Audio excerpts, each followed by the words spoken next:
भौतिक विज्ञान शिक्षण में आज हम विज्ञान विषय में भौतिक विज्ञान उपविषय यानी प्रौद्योगिकी प्रकरण पर पाठ्य योजना तैयार करेंगे। कक्षा 7th की है पाठ्य योजना, अवधि 35 मिनट्स।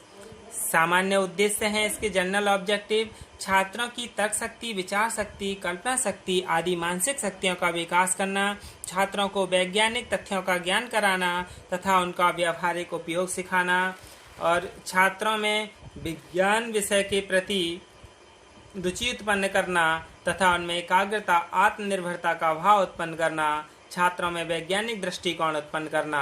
इसके विशिष्ट उद्देश्य हैं यानी स्पेसिफिक ऑब्जेक्टिव छात्र प्रौद्योगिकी का दैनिक जीवन में उपयोग के विषय में ज्ञान प्राप्त कर सकेंगे।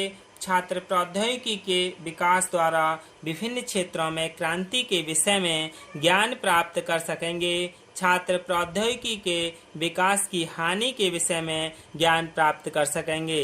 इसका पूर्व ज्ञान यानी प्रीवियस नॉलेज है। छात्र प्रौद्योगिकी के विषय में पूर्व ज्ञान रखते हैं यानी सामान्य जानकारी रखते हैं। और सहायक सामग्री है टीचिंग एड्स, प्रत्यक्ष प्रदर्शन यानी मॉडल, चार्ट है प्रौद्योगिकी में क्रांति और प्रत्यक्ष प्रदर्शन यानी जल। इसका प्रस्तावना है पूर्व ज्ञान अनुमान यानी छात्राध्यापक क्रिया और ये छात्र क्रिया है। छात्राध्यापक प्रश्न करेगा छात्रों से, प्राचीन काल में एक स्थान से दूसरे स्थान पर जाने के लिए किसका प्रयोग करते थे? छात्र कहेगा प्राचीन काल में एक स्थान से दूसरे स्थान पर जाने के लिए बैलगाड़ी या घोड़ा गाड़ी का प्रयोग करते थे। फिर प्रश्न होगा कि बैलगाड़ी किसके द्वारा निर्मित है? छात्र कहेगा बैलगाड़ी मानव द्वारा निर्मित है। छात्राध्यापक क्रिया होगी मानव ने बैलगाड़ी बनाकर क्या सरल कर दिया? छात्र क्रिया होगी मानव ने बैलगाड़ी बनाकर मानव का कार्य सरल कर दिया। प्रौद्योगिकी से आप क्या समझते हैं? समस्यात्मक प्रश्न है। छात्र अस्पष्ट उत्तर देगा। और ये कौन सी है? प्रश्नोत्तर प्रविधि है। नवीन ज्ञान प्रस्तुतिकरण यानी छात्राध्यापक कथन, विज्ञान के नियमों एवं सिद्धांतों के अनुप्रयोग से मानव हित में संसाधनों के निर्माण ही प्रौद्योगिकी कहलाता है। छात्रों, आज हम प्रौद्योगिकी के विषय में विस्तृत अध्ययन करेंगे। छात्र ध्यानपूर्वक सुनेंगे व समझेंगे और ये कथन विधि है। इसके बाद पहला शिक्षण बिंदु है प्रौद्योगिकी के उपयोग। पहला शिक्षण बिंदु प्रौद्योगिकी के उपयोग। इसमें पूर्व ज्ञान है यानी विकासात्मक प्रश्न। फोन दिखाते हुए आप मेरे हाथ में क्या देख रहे हैं? हम आपके हाथ में फोन देख रहे हैं। फोन का उपयोग किस लिए किया जाता है? फिर उत्तर होगा फोन का उपयोग बात करने के लिए किया जाता है। प्रौद्योगिकी के उपयोग से आप क्या समझते हैं? समस्यात्मक प्रश्न है। इसका स्पष्ट उत्तर होगा और ये प्रश्नोत्तर प्रविधि है। नवीन ज्ञान प्रस्तुतिकरण यानी छात्राध्यापक कथन यानी प्रौद्योगिकी के द्वारा हमारा कार्य बहुत सरल हो गया है। प्रौद्योगिकी का उपयोग हम अपने दैनिक जीवन में करते हैं, जैसे फ़ोन से बात करना, कंप्यूटर द्वारा तथा एक स्थान से दूसरे स्थान तक जाने के लिए बीमार पड़ने पर तुरंत डॉक्टर के पास जाना। ये छात्र ध्यानपूर्वक सुनेंगे व समझेंगे। व्याख्यान विधि है। इसका मूल्यांकन प्रश्न है प्रौद्योगिकी का एक उपयोग बताइए।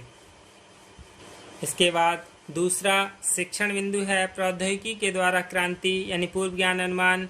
विकासात्मक प्रश्न, प्राचीन काल में खेत किससे जोतते थे? बैलों द्वारा यानी प्राचीन काल में खेत बैलों द्वारा जोतते थे। वर्तमान समय में बैलों की जगह किससे जोतते हैं? तो बालक उत्तर देगा वर्तमान समय में बैलों की जगह ट्रैक्टर से जोतते हैं। प्रौद्योगिकी द्वारा विभिन्न क्षेत्रों में क्रांति से आप क्या समझते हैं? ये समस्यात्मक प्रश्न है। स्पष्ट उत्तर होगा। फिर प्रश्नोत्तर प्रविधि है।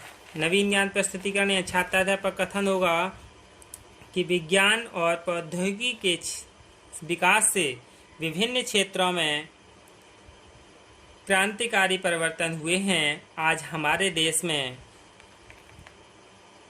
छोटी छोटी मशीनों से लेकर बड़ी बड़ी मशीनों का निर्माण हो रहा है। रेल इंजन हो या हवाई जहाज, छोटे वाहन हो या बड़े बड़े जलपोत, उत्पादक मशीनें हो या मशीनों को तैयार करने वाली बड़ी बड़ी मशीनें सब हमारे देश में बनने लगी हैं। जन संचार क्षेत्र में क्रांतिकारी कंप्यूटर, इलेक्ट्रॉनिक डाक सेवा का विकास बहुत तेजी से हुआ है। कंप्यूटर एक इलेक्ट्रॉनिक मशीन है। व्यापक स्तर पर कंप्यूटरों का उपयोग गणनाएं, आंकड़ों का कार्य आदि अनेक प्रकार से कार्य करने में किया जा रहा है। छात्र ध्यानपूर्वक सुनेंगे व समझेंगे। व्याख्यान विधि है, इसका मूल्यांकन प्रश्न है। प्रौद्योगिकी के बारे में आप क्या जानते हैं?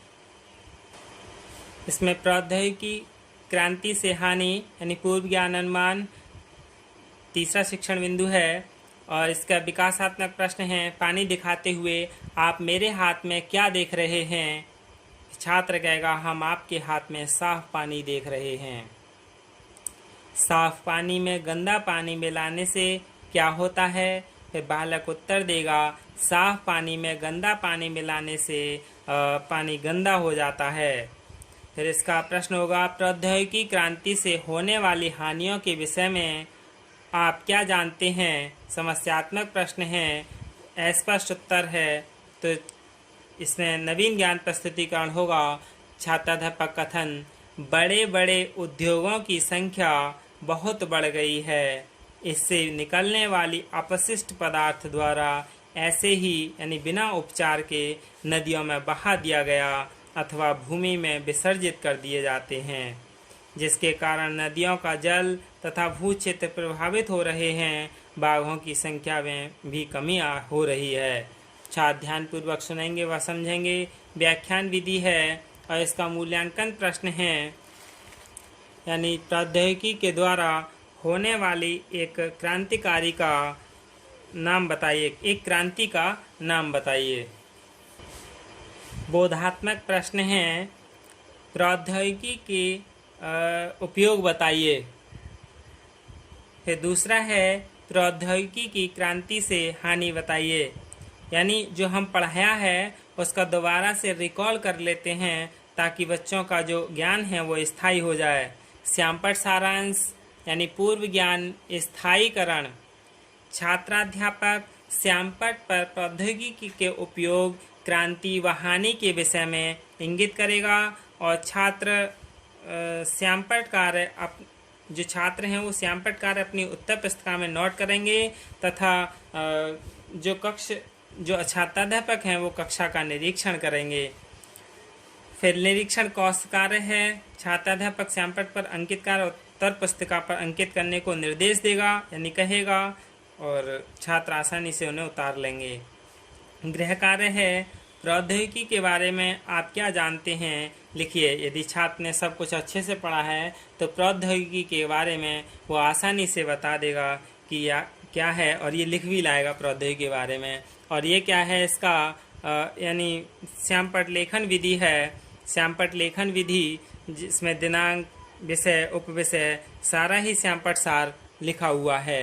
यही क्या है प्रौद्योगिकी पर पाठ्य योजना है। धन्यवाद।